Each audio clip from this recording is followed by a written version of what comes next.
Hello दोस्तों, स्वागत है आपका एक बार फिर से आपके अपने चैनल सीटी क्रैकर्स पर। दोस्तों, आपको पता है सीटी क्रैकर्स में पढ़ाई होती है एकदम आसान और सरल भाषा में। दोस्तों, आज हम शुरू करने जा रहे हैं गणित का एक बहुत ही महत्वपूर्ण अध्याय, जिसका नाम है संख्या पद्धति, जो कि आप स्क्रीन के ऊपर देख रहे होंगे। नंबर सिस्टम यानी कि संख्या पद्धति।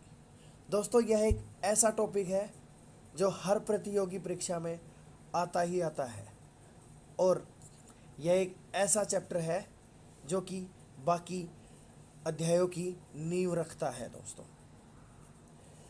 जैसा कि आप स्क्रीन पर देख रहे होंगे दोस्तों, नंबर सिस्टम यानी कि आज के इस टॉपिक में हम नंबर्स के बारे में जानेंगे। नंबर यानी कि संख्याओं के बारे में, उनका उपयोग करना, ये सब हम सीखेंगे। दोस्तों, इस टॉपिक से हमेशा आपको एग्ज़ाम के अंदर क्वेश्चन देखने को मिलेंगे ही मिलेंगे। इस टॉपिक के माध्यम से हम सीखेंगे कि संख्याएं क्या होती हैं, संख्याएं क्या होती हैं, उनके गुण क्या क्या हैं, कैसे उनको प्रयोग किया जा सकता है, नेचुरल नंबर्स क्या होते हैं,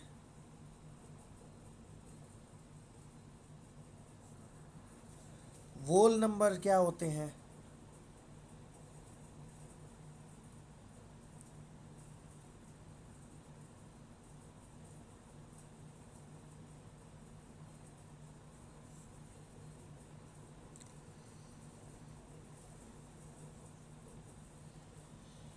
इंटीजर्स यानी कि पूर्णांक किसे कहते हैं, परिमेय संख्याएं क्या होती हैं, परिमेय या फिर रैशनल नंबर्स क्या होती हैं, अपरिमेय संख्याएं कौन सी होती हैं, अपरिमेय या फिर इर्रेशनल नंबर्स। उसके बाद हम सीखेंगे रियल नंबर कौन से होते हैं, रियल नंबर्स।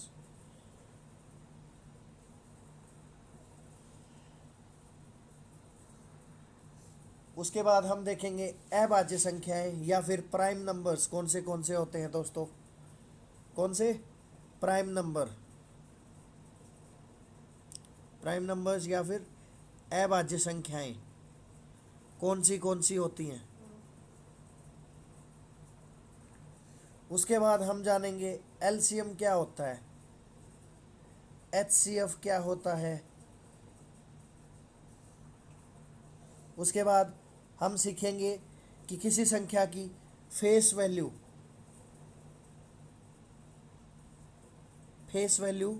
क्या होती है, और उस संख्या की प्लेस वैल्यू कैसे निकालते हैं। ठीक है। उसके बाद हम जानेंगे किसी संख्या के अंदर किसी अंक का स्थान कौन सा है, उसका फेस कौन सा होता है। तो दोस्तों, धीरे धीरे हम वीडियो में आगे बढ़ते रहेंगे और बहुत ही सरल और आसान भाषा में आपको सिखाएंगे नंबर सिस्टम। तो चलिए बिना किसी देरी के शुरू करते हैं नंबर सिस्टम यानी कि संख्या पद्धति। दोस्तों, जैसा कि आपको पता है कि नंबर सिस्टम मैथ का आधार होता है, जिसमें हम अलग अलग प्रकार की संख्या और उनके गुणों को समझते हैं। सबसे पहले हम जानते हैं संख्याओं के बारे में। तो सबसे पहले आता है नेचुरल नंबर्स। इसका कलर चेंज कर लेते हैं। Natural numbers. सबसे पहले दोस्तों हम पढ़ते हैं नेचुरल नंबर्स के बारे में। तो चलिए शुरू करते हैं। जानते हैं नेचुरल नंबर्स यानी कि प्राकृतिक संख्याएं कौन सी होती हैं।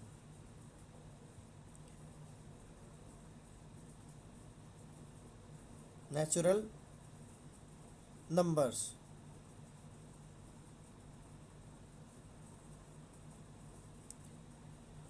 दोस्तों ये वो संख्याएं होती हैं जो एक से शुरू होती हैं, एक, दो, तीन, चार, पाँच, इस तरह से इन्फिनिटी तक चलती जाती हैं, एक से शुरू होकर इनफाइनाइट तक चलती जाती हैं।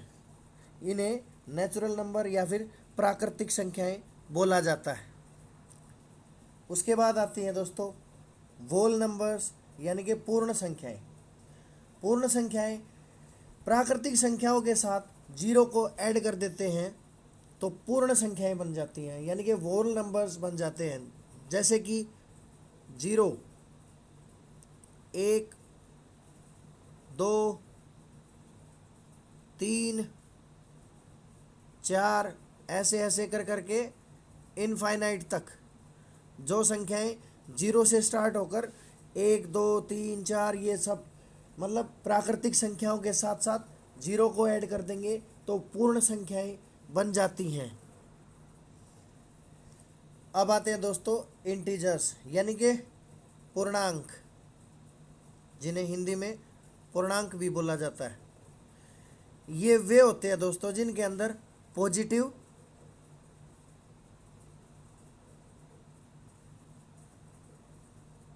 और नेगेटिव दोनों तरह के अंक आते हैं। पॉजिटिव और नेगेटिव दोनों तरह के अंक आते हैं, प्लस साथ में जीरो को भी ऐड किया जाता है।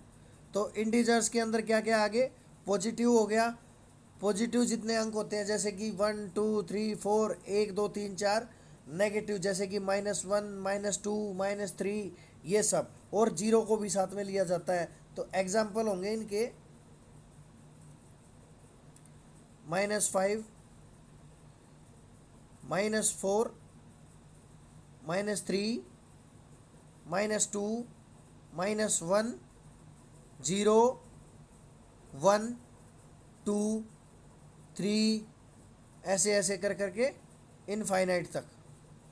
ये सब इंटीजर्स या फिर पूर्णांक कहलाते हैं, यानी कि जिसके अंदर पॉजिटिव, नेगेटिव और जीरो को भी ऐड कर लिया जाए तो वो पूर्णांक यानी कि इंटीजर्स कहलाते हैं। उसके बाद आते हैं दोस्तों रैशनल नंबर्स, मतलब परिमेय संख्याएं।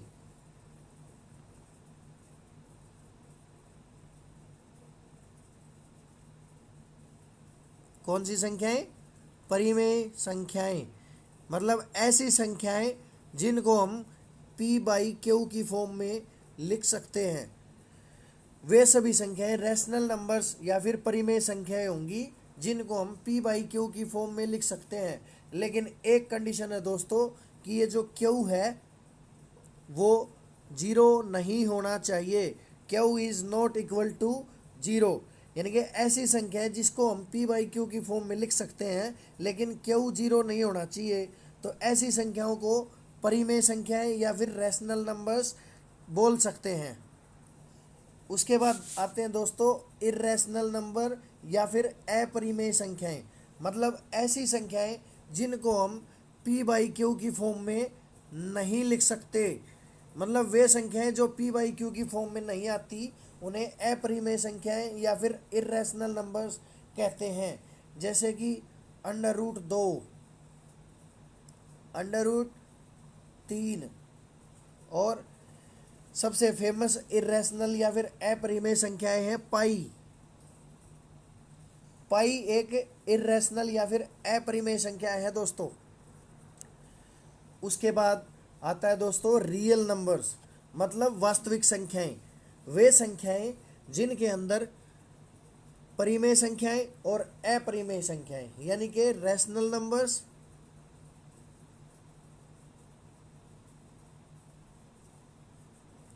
रैशनल तथा इर्रेशनल,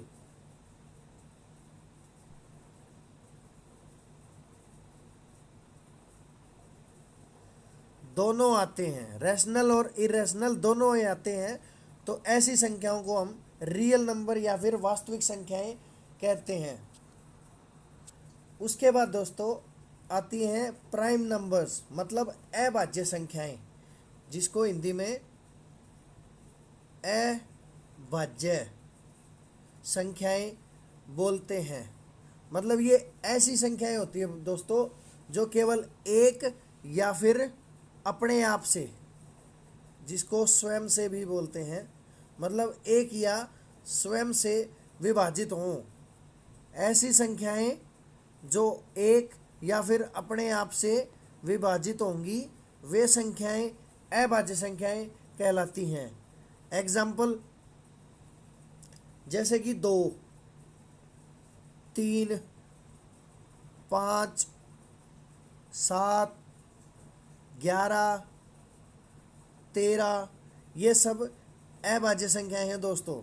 मतलब एक ऐसी संख्याएं हैं जो केवल अपने आप से और एक से ही विभाजित होंगी, वे संख्याएं अभाज्य संख्याएं कहलाती हैं दोस्तों। इनके ऊपर एग्जाम में डायरेक्ट क्वेश्चन आता है।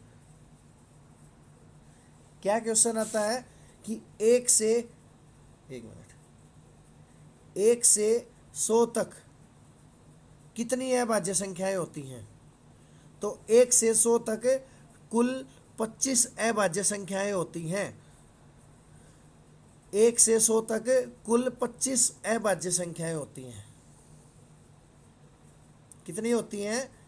25 अभाज्य संख्याएं होती हैं। अगर इनको भी तोड़ लिया जाए तो दोस्तों 1 से लेकर 25 तक पूछ लिया जाए कि कितनी अभाज्य संख्याएं होती हैं, तो 1 से लेकर 25 तक 9 अभाज्य संख्याएं होती हैं। कौन सी होती हैं? लिख लो। 2, 3, 5, 7, 11, 13, 17, 19 और 23, कुल मिलाकर 9 अभाज्य संख्याएं होती हैं 1 से 25 तक। ठीक है। पूछ लिया जाए कि 25 से लेकर 50 तक, 25 से 50 तक कितनी अभाज्य संख्याएं होती हैं? 25 से 50 के बीच में कितनी अभाज्य संख्याएं होती हैं? तो दोस्तों 25 से लेकर 50 से बीच में कुल 6 अभाज्य संख्याएं होती हैं। कौन सी होती हैं वे भी लिख लो। वे होती हैं दोस्तों 29, 31, 37, 41, 43 और लास्ट है 47, यानी कि 47। तो 25 से 50 के बीच में टोटल 6 अभाज्य संख्याएं होती हैं, जो कि ये है। उसके बाद दोस्तों पूछ लिया जाए कि 50 से 100 के बीच में कितनी अभाज्य संख्याएं होती हैं? तो 50 से 100 के बीच में दोस्तों कुल 10 अभाज्य संख्याएं होती हैं। कौन सी होती हैं? नहीं, 51 नहीं, 51 नहीं भाई, 53, 53, उसके बाद 59, 61, 67, 71, 73, उसके बाद 79, 83, 89 और लास्ट है 97। तो दोस्तों ये थी 50 से लेकर 100 के बीच में 10 अभाज्य संख्याएं। टोटल कितनी है? 10। दोस्तों 1 से लेकर 100 तक के बीच में कितनी अभाज्य संख्याएं हैं? 25।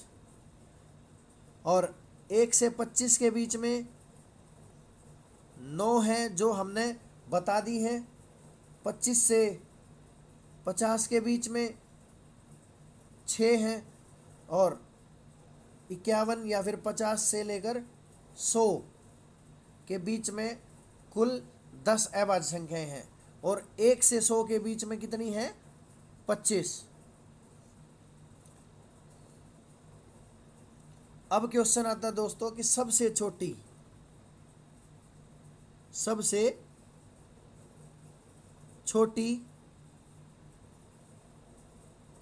अभाज्य संख्या, सबसे छोटी अभाज्य संख्या या फिर सबसे छोटा प्राइम नंबर कौन सा होता है? वो होता है 2। ठीक है, 2 होता है सबसे छोटी अभाज्य संख्या। क्वेश्चन आ जाए कि दो अंकों की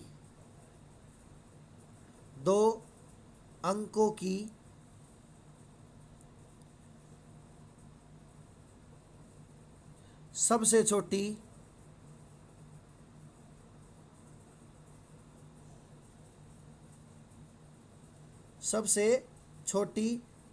अभाज्य संख्या। क्वेश्चन आ जाए 2 अंकों की सबसे छोटी अभाज्य संख्या कौन सी है? तो कौन सी है दोस्तों? 2 अंकों की सबसे छोटी अभाज्य संख्या है 11। अब क्वेश्चन आ जाए 2 अंकों की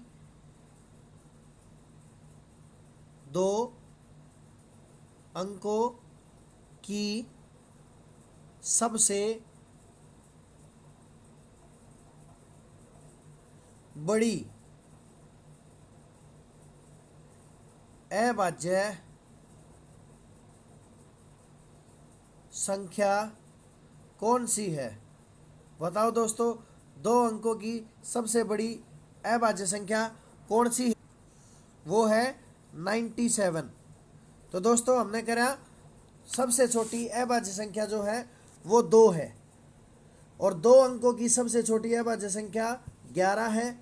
2 अंकों की सबसे बड़ी अभाज्य संख्या है 97 यानी कि 97।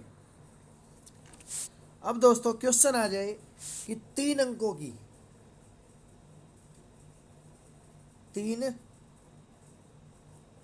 की सबसे छोटी, अभी तक तो करा था 2 अंकों की या फिर सबसे छोटी। अब आ जाए क्वेश्चन 3 अंकों की सबसे छोटी अभाज्य संख्या। बताओ 3 अंकों की सबसे छोटी अभाज्य संख्या कौन सी है दोस्तों? वो है 101, 101। ठीक है दोस्तों, यानी कि 3 अंकों की सबसे छोटी अभाज्य संख्या है 101। 101 के बाद अगली अभाज्य संख्या है दोस्तों 103। 103 के बाद 107, उसके बाद 109, उसके बाद अगली अभाज्य संख्या है 113। तो दोस्तों ये थे अभाज्य संख्याओं से संबंधित क्वेश्चंस, जो कि बेसिक से क्वेश्चन है। अभाज्य संख्याओं से रिलेटेड कुछ और क्वेश्चंस कि अभाज्य संख्याएं निकालते कैसे हैं, कैसे हम पता करें कौन सी संख्या अभाज्य है या नहीं है। तो आइए ये बार जान लेते हैं कि कैसे निकालते हैं अभाज्य संख्या है या नहीं। दोस्तों मान लो आपको एक संख्या दे दी, कोई भी संख्या मान लो, जैसे कि 173, और एग्जाम में आ जाए कि बताओ ये अभाज्य संख्या है या नहीं है। तो कैसे पता लगाएंगे कि यह संख्या अभाज्य संख्या है या नहीं है? तो दोस्तों सबसे पहले हम ये देखेंगे कि ये जो 173 जो दी गई संख्या 173 है वो किस संख्या के स्क्वायर यानी कि वर्ग के बराबर है। अब अगर आपने वर्ग मान लो याद कर रखे होंगे तो आपको डायरेक्ट पता चल जाएगा कि ये किस संख्या के वर्ग के बराबर है या आसपास है। तो दोस्तों ये जो 173 दिया हुआ है वो 13 का वर्ग कितना होता है? 13 का वर्ग बताओ। 13 का वर्ग होता है 169 और 14 का वर्ग होता है 196। यानी कि इन दो संख्याओं के बीच में है 13 और 14, इनके स्क्वायर के बीच में है ये संख्या 173। तो हमने जान लिया कि किस संख्या के वर्ग के आसपास है ये संख्या। तो उससे छोटी जितनी भी अभाज्य संख्याएं हैं, अब 13 और 14 से जितनी भी छोटी अभाज्य संख्याएं हैं कौन सी हैं? वो है 2, 3, 5, 7, 11 और 13। अब दोस्तों हम देख लेंगे कि इनमें से ये जो 173 दिया हुआ है, क्या ये किसी से भाग होता है? यदि यह इनमें से किसी से भी भाग हो जाएगा ना पूरा का पूरा, तो यह संख्या अभाज्य संख्या नहीं होगी, मतलब यह संख्या भाज्य संख्या होगी। और यदि 173 इन अभाज्य संख्याओं में से किसी से भी भाग नहीं होती है, तो हम ये कह सकते हैं कि 173 अभाज्य संख्या है। ठीक है, चलो देख लेते हैं। क्या ये 2 से डिवाइड होती है? नहीं। 3 से नहीं होती, 5 से भी नहीं होती, 7 से, 7 दूनी 14 और 3, 7 से भी नहीं होती भाई। 11 से होती है, चलो देख लेते हैं। 11 एकम 11, 6, 11 से भी नहीं होती। 13 से देखते हैं, 13 एकम 13, 13 से भी नहीं होती। तो भाई साहब हम कह सकते हैं कि जो ये 173 है यह एक अभाज्य संख्या है, क्योंकि यह किसी से भी भाग नहीं हो रही। ठीक है, यानी कि 173 एक अभाज्य संख्या है।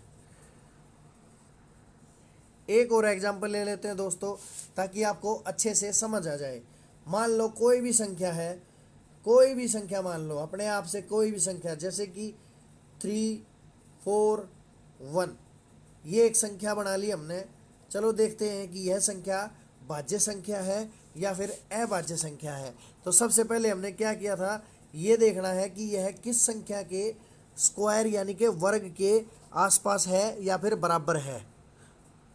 तो दोस्तों ये जो संख्या है वो 18 का स्क्वायर कितना होता है बताओ? 18 का स्क्वायर होता है 324, यानी कि इससे तो ज़्यादा है। लेकिन 19 का स्क्वायर जो होता है वो होता है 361, 361, और इससे कम है। यानी कि ये जो संख्या दी गई है 341, वो 18 और 19 इनके वर्गों के बीच में पड़ती है। तो अब क्या करेंगे, इनसे छोटी जितनी भी अभाज्य संख्याएं हैं उनसे हम 341 को भाग करके देखेंगे। चलो पहले इनको लिख देते हैं। 2, 3, 5, 7, 11, 13, अब कौन सी 14, 15, 16, ये तो है नहीं। अब आ गई 17 और इसके बाद है 19। ठीक है दोस्तों, अब हम 341 को इन सभी से भाग करवा के देखते हैं। अगर भाग हो जाएगा तो ये संख्या भाज्य हो जाएगी, अगर भाग नहीं होगा तो ये संख्या अभाज्य हो जाएगी। कौन सी थी वो संख्या? वो संख्या थी 341। चलो देखते हैं, क्या ये संख्या 2 से भाग हो रही है? नहीं हो रही। तो ये संख्या 2 से भाग नहीं हो रही है, तो 2 काट दिया। अब 3 से देखते हैं, 4, 3, 7 और 1, 8, 3 से भी भाग नहीं हो रही। अब देखते हैं 5 से, 5 से भाग नहीं होगी।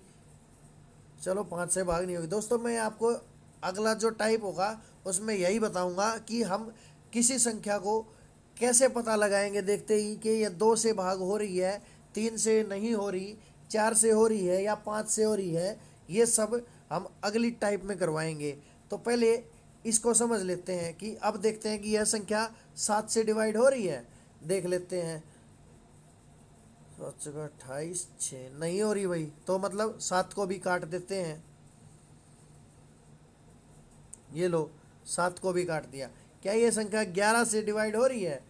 11 या 33 और 1, 11 1, हाँ भाई ये संख्या 11 से डिवाइड हो रही है, 11 से पूरा पूरा भाग हो रही है। मतलब 341 जो है एक अभाज्य संख्या नहीं है दोस्तों। तो हम कह सकते हैं कि 341 जो है वो भाज्य संख्या है। 341 एक अभाज्य संख्या नहीं है क्योंकि यह 11 से पूरी पूरी भाग हो रही है। तो दोस्तों ऐसे पता लगाते हैं कोई संख्या भाज्य है या अभाज्य संख्या है। ठीक है, आशा करता हूँ कि आपको अच्छे से समझ आ गया होगा। अब अगली टाइप करते हैं दोस्तों। यह पता लगाएंगे कोई संख्या कौन से अंक से पूरी पूरी भाग हो रही है। देखते ही हम इसको कैसे पता चल सकते हैं। तो दोस्तों हमारा अगला टाइप है कि हमें ये कैसे पता लगाएं कि 173 है जो वो 5 से डिवाइड हो रही है या नहीं हो रही है। तो उसके लिए दोस्तों हमें सबसे पहले करना होगा विभाज्यता का नियम, यानी कि रूल ऑफ डिविजिबिलिटी। तो चलिए देखते हैं क्या है ये रूल ऑफ डिविजिबिलिटी या फिर विभाज्यता का नियम। चलिए दोस्तों सीखते हैं रूल ऑफ डिविजिबिलिटी यानी कि विभाजित करने का नियम। तो सबसे पहले दोस्तों जानते हैं कि 2 से विभाज्यता यानी कि कौन सी संख्या जो है वो 2 से पूरी तरह विभाजित हो जाएगी। तो संख्या दोस्तों जिस संख्या के अंत में जिस संख्या का अंतिम यानी कि जिस संख्या का अंतिम अंक एक सम संख्या होगी, एक सम संख्या होगी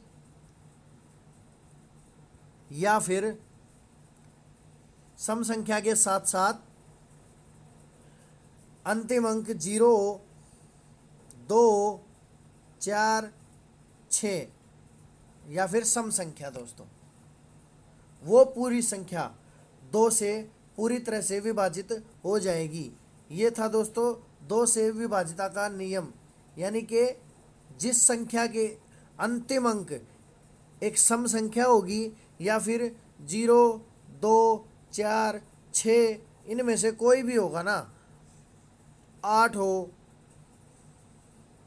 इनमें से कोई भी हो तो वो संख्या पूरी तरह से 2 से विभाजित हो जाएगी। अब दोस्तों 3 से विभाजिता का नियम, मतलब कोई संख्या 3 से पूरी तरह विभाजित है या नहीं है, इसका पता हम इस तरह से लगा सकते हैं। मान लो कोई संख्या दी गई है 3, 4, 6, 7, 1। तो कैसे पता लगाएंगे दोस्तों कि ये संख्या 3 से विभाजित है या नहीं। तो ऐसा पता लगाने के लिए दोस्तों हम इन संख्या के अंकों का योग कर लेंगे, जैसे कि 3 + 4 + 6 + 7 + 1 कितना हो गया, 3, 4, 7, 7, 7, 14 और 7, 21, मतलब 21। अगर ये अंकों का योग 3 से पूरी तरह से विभाजित है तो ये पूरी संख्या भी 3 से विभाजित हो जाएगी। मतलब क्या हुआ, मतलब ये हुआ कि जिस संख्या के अंकों का योग, लिख देते हैं एक बार आपके लिए,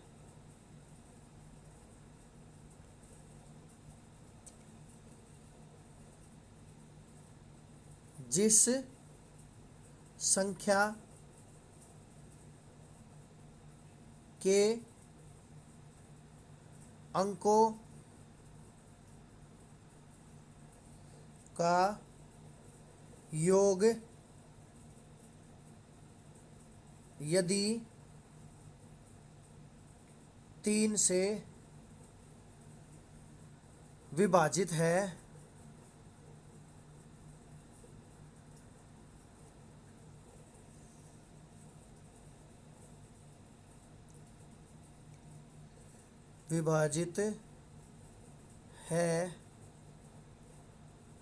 तो वो पूरी संख्या भी पूरी संख्या 3 से भाग हो जाएगी, यानी कि 3 से कट जाएगी, हो जाएगी। क्या है दोस्तों, यदि किसी दी गई संख्या के अंकों का योग 3 से विभाजित है तो वह पूरी संख्या 3 से भाग हो जाएगी। अब है दोस्तों 4 से विभाजिता का नियम। 4 से मतलब कैसे पता चलेगा कि यह संख्या पूरी तरह से 4 से भाग हो रही है या नहीं। तो 4 से विभाजिता का नियम है कि जिस संख्या के अंतिम 2 अंक जिस संख्या के अंतिम 2 अंक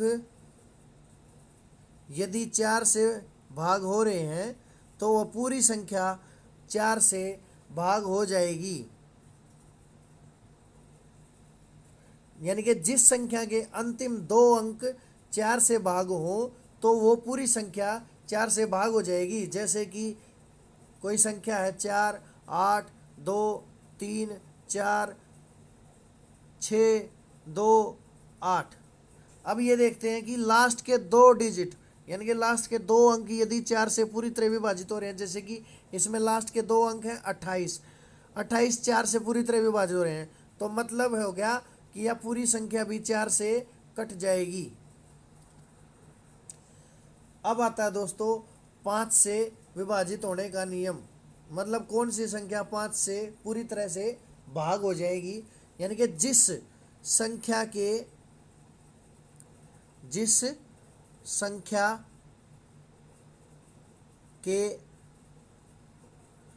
अंत में जिस संख्या के अंत में 0 या फिर 5 होगा वो संख्या 5 से पूरी तरह से कट जाएगी।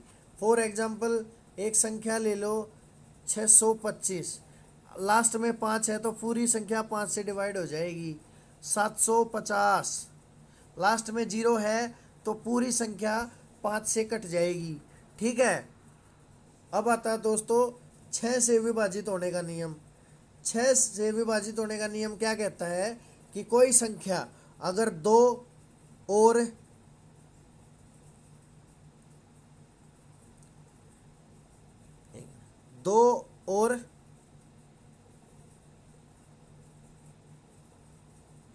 3 यानी कि कोई संख्या 2 और 3 दोनों से कट रही है, दोनों से भाग है, तो वह पूरी संख्या 6 से भी भाग हो जाएगी। यानी कि कोई संख्या 2 और 3 दोनों से भाग हो रही है तो वह संख्या 6 से भी भाग हो जाएगी। जैसे कि 628। अब ये देखते हैं कि क्या ये संख्या 2 से भाग हो रही है। हाँ, लास्ट में सम संख्या है तो 2 से तो भाग हो रही है। क्या 3 से भाग हो रही है। 3 से विभाजित होने का नियम क्या था, अंक संख्या के अंकों का योग 6 और 2 8 8 16। यानी कि यह संख्या 3 से डिवाइड नहीं हो रही तो यह संख्या 6 से भी डिवाइड नहीं होगी भाई साहब, क्योंकि 2 से तो डिवाइड हो रही है, 3 से नहीं हो रही, दोनों से डिवाइड होगी तो ही संख्या 6 से भाग हो सकती है। कोई दूसरा एग्जाम्पल लेते हैं, जैसे कि 636। अब देखते हैं क्या 636 2 और 3 दोनों से डिवाइड हो रही है। लास्ट में सम संख्या है तो यानी कि 2 से तो डिवाइड हो रही है।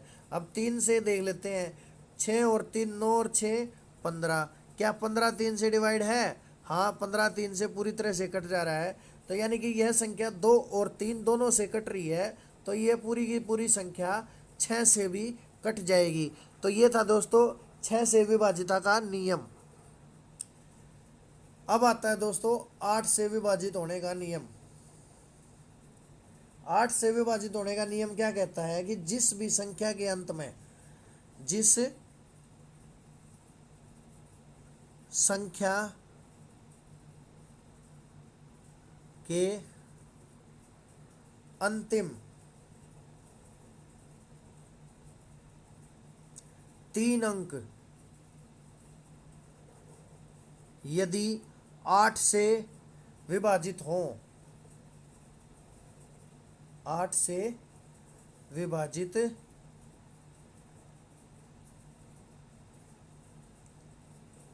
हो तो वो पूरी संख्या 8 से डिवाइड हो जाएगी। फॉर एग्जाम्पल क्या कह रहा है कि जो भी संख्या जिसके अंतिम जिस भी संख्या के अंतिम 3 अंक 8 से भाग होंगे तो वो पूरी संख्या भी 8 से भाग हो जाएगी। फॉर एग्जाम्पल कोई संख्या है 5 2 8 3 6 5 1 2। तो यानी कि हमने देखना कि लास्ट के 3 अंक अंतिम 3 अंक यदि 5 से यानी कि 8 से विभाजित हैं, अंतिम 3 अंक कौन से हैं? 512। क्या ये 8 से विभाजित हैं? देख लेते हैं। 8 6 48 बच गया 3, तो 8 चौक 32, यानी कि 512 जो है वो 8 से पूरी तरह से विभाजित हो रहा है। यानी कि अगर 512 अंतिम 3 अंक 8 से डिवाइड हो गए तो पूरी की पूरी संख्या 8 से विभाजित हो जाएगी।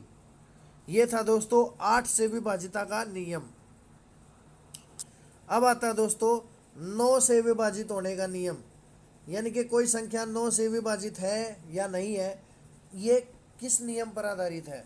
चलो जानते हैं कि 9 से विभाजिता का नियम क्या कहता है।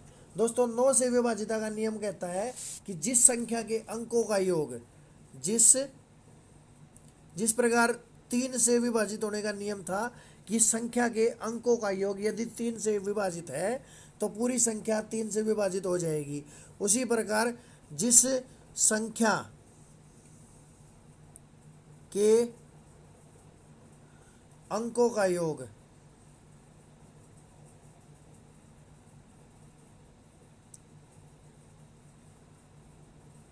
यदि 9 से भाग होता है तो वह पूरी संख्या भी 9 से विभाजित हो जाएगी। क्या कह रहा है कि जिस संख्या के अंकों का योग यदि 9 से भाग हो रहा है पूरी तरह से तो वो पूरी संख्या भी 9 से विभाजित हो जाएगी। For example 8 3 5 4 2 1। देखते हैं क्या ये संख्या के अंकों का योग 9 से विभाजित हो रहा है। 8 और 3 11, 5 16 और 4 20, 2 22 और 1 21। क्या 21 9 से विभाजित है? नहीं है, तो यह संख्या 9 से विभाजित नहीं है। कोई दूसरा एग्जाम्पल लेते हैं। दोस्तों 8 4 3 6 6 5 4। देखते हैं दोस्तों क्या इस संख्या के अंकों का योग 9 से विभाजित है। 8 और 4 12, 12 और 3 15, 15 और 6 21, 21 और 6 27, 27 5 32, 32 और 4 36, यानी कि इस संख्या के अंकों का योग हो गया 36। तो 36 जो है वो 9 से विभाजित हो रहा है दोस्तों, पूरी तरह से विभाजित हो रहा है। तो यानी कि जो ये संख्या है 8 4 3 6 6 5 4, ये पूरी संख्या भी 9 से विभाजित हो जाएगी। यही तो था कि जिस संख्या के अंकों का योग यदि 9 से विभाजित है तो वो पूरी संख्या भी 9 से भाग हो जाएगी। अगला है दोस्तों 10 से विभाजिता का नियम, यानी कि कोई संख्या 10 से विभाजित है या नहीं है। ये नियम है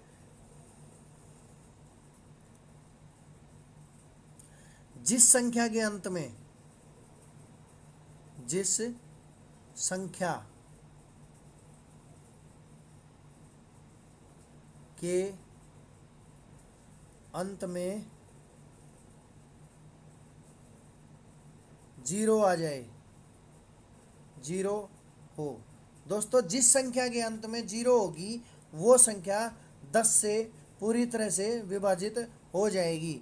यही था 10 से विभाजिता का नियम, यानी कि जिस संख्या का अंतिम अंक 0 होगा वो संख्या 10 से पूरी तरह से विभाजित हो जाएगी। अगला है दोस्तों 11 से विभाजित होने का नियम। अब 11 से कोई संख्या विभाजित है या नहीं है ये जानते हैं। मान लो दोस्तों एक संख्या है 3 2 5 6 7 8 4, कुछ भी लगा लो, ये संख्या दे दी। ठीक है, अब कैसे पता चलेगा कि ये संख्या 11 से विभाजित है या नहीं? तो उसके लिए दोस्तों हम इस संख्या के सम स्थान पर, यानी कि कौन से स्थान पर, सम स्थान पर जो अंक हैं, जैसे कि सम कौन से होंगे, यहाँ से स्टार्ट करते हैं। सम हो गया, ये सम हो गया, ये सम हो गया, ये सम हो गया, यानी कि दूसरे, चौथे, छठे और आठवें, इन स्थानों पर जो अंक दिए हुए हैं कौन से हैं? 3 प्लस 5 प्लस 7 प्लस 4, कितना सम हो गया इनका? 5 और 3 8, 8 और 7 15 और 4 19 हो गया दोस्तों। इनका योग माइनस जो बच गए उनका योग, क्या क्या बच गया? इधर से बच गए 2 प्लस 6 प्लस 8 प्लस 9। अब इनका सम क्या होता है? 9 और 8 17 और 6 23 और 2 25, यानी कि इनका जो डिफरेंस है ना दोस्तों, सम स्थानों पर जो अंक है उनका योग और विषम स्थान पर है उनका योग। अब उनके योग को आपस में घटा लो। यदि वो जो घटाया हुआ अगर 11 से विभाजित है तो ये पूरी संख्या 11 से विभाजित हो जाएगी, और अगर विभाजित नहीं है तो ये संख्या 11 से भाग नहीं होगी। ये था दोस्तों 11 से विभाजित होने का नियम। तो दोस्तों ये था विभाजिता का नियम, जो हमने बिल्कुल ही सरल और आसान भाषा में आपको समझाया है। आशा करते हैं आपको ये समझ में आ गया होगा। तो दोस्तों इस विभाजिता के नियम को अच्छे से याद कर लो, अपने दिमाग में फिट कर लो, ताकि आप देखते ही किसी संख्या को पहचान जाओ कि किस अंक से भाग हो रही है या किसी अंक से भाग नहीं हो रही है। ठीक है, अगला टाइप है हमारा जातीय मान और स्थानीय मान, जिसे हम इंग्लिश में फेस वैल्यू और प्लेस वैल्यू के नाम से जानते हैं। तो चलिए शुरू करते हैं जातीय मान और स्थानीय मान। दोस्तों जातीय मान, किसी अंक का जातीय मान वो अंक खुद होता है दोस्तों। क्या मतलब है? यानी कि किसी अंक, अब मैथ में अंक कितने होते हैं दोस्तों? 10 अंक होते हैं। पहले यही जान लेते हैं दोस्तों। 0 से 1 2 3 4 5 6 7 8 और 9, ये 10 अंक होते हैं दोस्तों, और इन्हीं अंकों से मिलकर एक संख्या का निर्माण होता है। ठीक है, तो यानी कि इस अंक, कोई भी अंक है वो देखने में कैसा दिख रहा है? जैसे 1 को हम 1 ही बोलते हैं। अब 5 है, 5 को 5 ही बोलेंगे ना। 6 है, 6 को 6 ही बोलेंगे। 8 है, 8 को 8 बोलेंगे। 0 को 0 बोलेंगे। कहने का मतलब ये है कि कोई संख्या जैसी दिख रही है, मतलब कोई अंक है वो वैसा दिख रहा है, तो वो उसका फेस वैल्यू है। उसके फेस से ही तो हम पहचानेंगे कि ये कौन सा अंक है। अब 2 है, 2 का फेस वैल्यू या फिर जातीय मान क्या होगा दोस्तों? 2 होगा। चाहे 2 संख्या में किसी भी स्थान पर हो, उसका जो जातीय मान होगा या फेस वैल्यू होगी वो 2 ही रहेगी। फॉर एग्जाम्पल एक संख्या है 5 3 8 7 6। क्वेश्चन आएगा दोस्तों कि इसमें 3 का जातीय मान, 3 का फेस वैल्यू या फिर जातीय मान।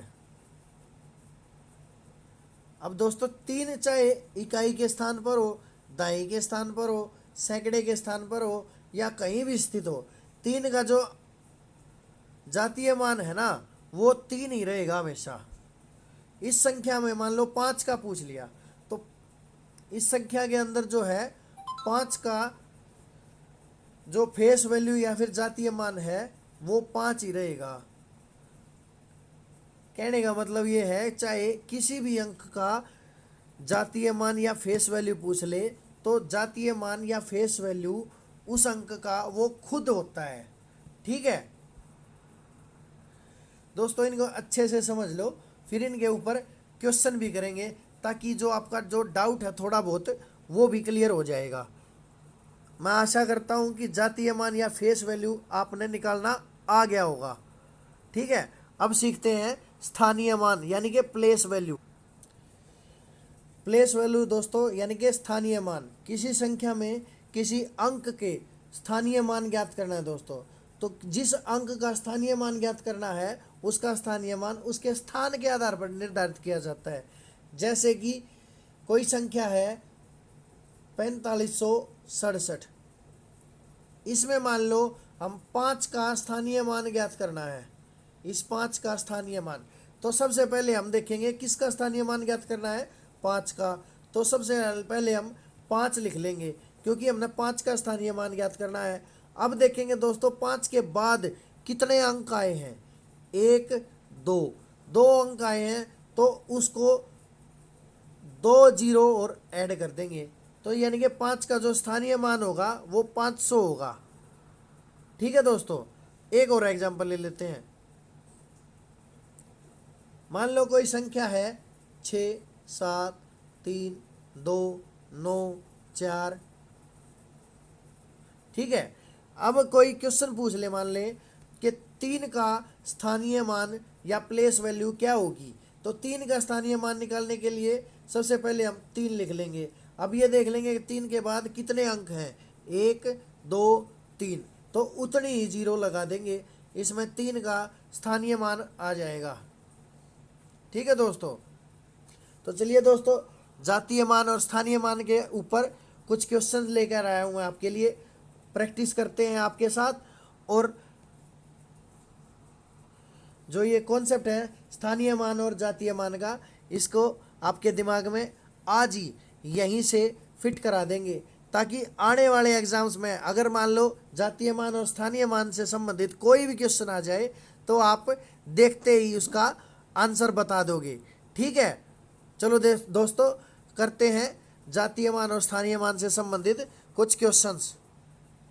तो दोस्तों ये हैं जातीय मान और स्थानीय मान से संबंधित यानी कि प्लेस वैल्यू और फेस वैल्यू से संबंधित कुछ क्वेश्चंस। आइए आपके साथ मिलकर प्रैक्टिस करते हैं और मजबूत करते हैं आपको इस कॉन्सेप्ट में। तो क्वेश्चन पहला कह रहा है दोस्तों कि संख्या 4386 यानी कि 4386 में 3 का वास्तविक, दोस्तों फेस वैल्यू जिसे जातीय मान बोलते हैं उसको हम वास्तविक मान भी बोलते हैं। एक बात का ये पता चल गया कि कहीं मान लो वास्तविक मान पूछ ले तो हमें पजल नहीं होना है। वास्तविक मान का मतलब फेस वैल्यू ही है, यानी 3 का फेस वैल्यू क्या होगा। इसमें 3 का फेस वैल्यू हमने बताया था, किसी भी अंक का फेस वैल्यू पूछ ले, किसी भी अंक का फेस वैल्यू पूछ ले तो वो अंक खुद ही उसका फेस वैल्यू होता है। तो इसमें 3 का फेस वैल्यू होगा 3, यानी कि फेस वैल्यू जो होगा वो 3 होगा। ठीक है, और प्लेस वैल्यू क्या होगा। अब प्लेस वैल्यू के लिए हमने क्या करना था दोस्तों, वो करना था जिस अंक का प्लेस वैल्यू पूछा है वो अंक, और ये देखना है कि उसके बाद कितने डिजिट यानी कि अंक हैं, 1 2, 2 है तो 2 जीरो, यानी कि 3 का फेस वैल्यू तो है 3 और 3 का प्लेस वैल्यू है 300। ठीक है, चलिए नेक्स्ट क्वेश्चन करते हैं दोस्तों। संख्या 5274 में 2 का वास्तविक मान और स्थानीय मान। देखो इस क्वेश्चन में कह दिया, इंग्लिश में नहीं लिख रखा फेस वैल्यू, लेकिन हमें पता है कि वास्तविक मान का मतलब उसका फेस वैल्यू होता है। तो 2 का फेस वैल्यू होगा 2। ठीक है, और अब उसका प्लेस वैल्यू यानी कि स्थानिक मान, स्थानिक मान क्या होगा, किसका स्थानिक मान निकाल रहे हैं, 2 का स्थानिक मान निकाल रहे हैं तो 2 लिख दिया। अब ये देखना है कि उसके बाद कितने अंक हैं, 1 2, 2 है तो 2 जीरो लगा दो, ये आपका आंसर हो जाएगा दोस्तों। ठीक है, अगला क्वेश्चन क्या कहता है दोस्तों, संख्या 8059 में 8 का वास्तविक मान और स्थानिक मान बताना है। 8 का वास्तविक यानी कि फेस वैल्यू बतानी है। 8 की फेस वैल्यू क्या हो जाएगी, 8 हो जाएगी दोस्तों। अब इसका स्थानिक मान क्या होगा? स्थानिक मान होगा दोस्तों किसका? 8 का। तो 8 लिख देते हैं। अब देखेंगे कि 8 के बाद कितने अंक हैं। 8 के बाद हैं 1 2 3, यानी कि 8 के बाद 3 अंक हैं, तो 8 के बाद 3 जीरो लगा देंगे, ये इसका स्थानीय मान आ जाएगा। ठीक है दोस्तों, अगला क्वेश्चन करते हैं। संख्या 9753 में 5 का फेस वैल्यू और प्लेस वैल्यू क्या होगा, यानी कि वास्तविक मान। अब 5 का वास्तविक मान 5 होता है दोस्तों। ठीक है, अब निकालते हैं स्थानिक मान। स्थानिक मान के लिए किसका निकाल रहे हैं? 5 का निकाल रहे हैं। 5 का निकाल रहे हैं तो 5 के बाद कितने अंक हैं? 1, तो 1 जीरो लगा देंगे, ये इसका स्थानिक मान हो जाएगा। अगला क्वेश्चन है दोस्तों संख्या 4312, इसमें 4 का फेस वैल्यू और प्लेस वैल्यू क्या होगा। अब दोस्तों आपको पता है 4 का फेस वैल्यू 4 होता है। ठीक है, अब इसका प्लेस वैल्यू और निकाल देते हैं। ये लो, 4 का प्लेस वैल्यू निकालना है 4, उसके बाद कितने अंक हैं? 1 2 3, तो 1 2 और 3 जीरो लगा दी, ये हमारा स्थानीय मान आ गया। ठीक है दोस्तों, अगला क्वेश्चन क्या कहता है? संख्या 6129, इसके अंदर 1 का जो फेस वैल्यू और प्लेस वैल्यू ये निकालनी है। आपको पता है किसी भी अंक का जो फेस वैल्यू होता है वो अंक खुद होता है, तो 1 का फेस वैल्यू 1 हो गया। अब इसका प्लेस वैल्यू निकालते हैं। प्लेस वैल्यू, इसकी प्लेस वैल्यू क्या हो जाएगी? 1 का निकालना तो 1, और उसके बाद कितने अंक हैं? 1 और 2, 2 अंक हैं तो 2 जीरो। ठीक है दोस्तों, चलो अगला क्वेश्चन देखते हैं दोस्तों क्या कहता है। अगला क्वेश्चन कहता है दोस्तों संख्या 3840 में 0 का वास्तविक यानी कि फेस वैल्यू। फिर से बता रहा हूं दोस्तों, वास्तविक मान मतलब फेस वैल्यू या फिर जातीय मान, उसकी जाति, या फिर फेस वैल्यू, ये तीनों एक ही हैं।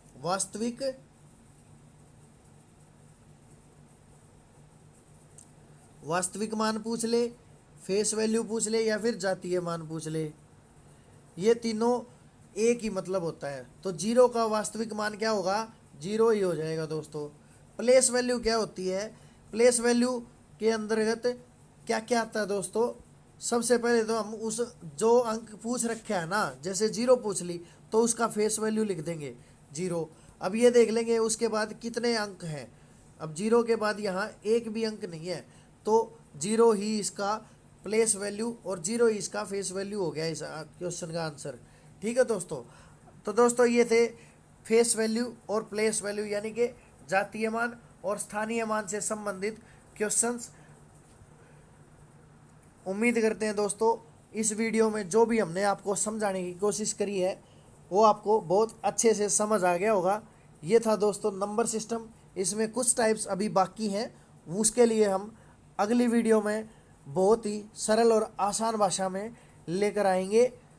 तब तक के लिए दोस्तों इस वीडियो को लाइक कर दो, शेयर कर दो, और भाई सब्सक्राइब न बढ़ा दो यार, ऐसे काम नहीं चलेगा, सब्सक्राइबर बढ़वाओ यार। ठीक है, अपने दोस्तों के साथ शेयर करो, अच्छे से अच्छा कंटेंट जो है हम आपको प्रोवाइड कराएंगे। तब तक के लिए दोस्तों जय हिंद, जय भारत।